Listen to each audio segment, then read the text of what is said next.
মুরগির গায়ে কিন্তু অনেক উকুন হয়। আর সেই উকুন মুরগিকে খেয়ে একেবারে গায়ের রক্ত কমিয়ে দেয়, তারপর মুরগি শুকিয়ে যায়। তো আমি দেখাচ্ছি উকুনগুলো। এই যে দেখো কী রকমের উকুন, একেবারে স্পষ্ট দেখা যাচ্ছে মানুষের মাথার উকুনের মতো। তো এর যন্ত্রণায় মুরগি সারাক্ষণ ছটফট করে। আর এই যে পিঁপড়ার ওষুধ, এইটা আমি ব্যবহার করি, সব সময় আমি ব্যবহার করি যতদিন মুরগি পালন করি। তো এটা হচ্ছে ফিনিশ পিঁপড়ার ওষুধ হিসাবে আমরা যেটা ব্যবহার করি। তো এই ওষুধটা আমি গায়ে দিয়ে দিয়েছি মুরগিকে। এই যে দেখাই, এইভাবে লোম, এভাবে লোম এমন করে, এই যে দেখো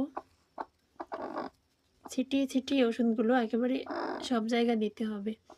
আর আপনাদের যাদের মুরগির এই সমস্যা, মাথায় উকুন অথবা গায়ে উকুন, আর বিশেষ করে এই মাথার দিকটায় এই উকুনগুলো বেশি থাকে, তো আমি বলবো যে আপনারা সবাই যাদের মুরগির এই সমস্যা উকুনের, তো এইটা দেবেন।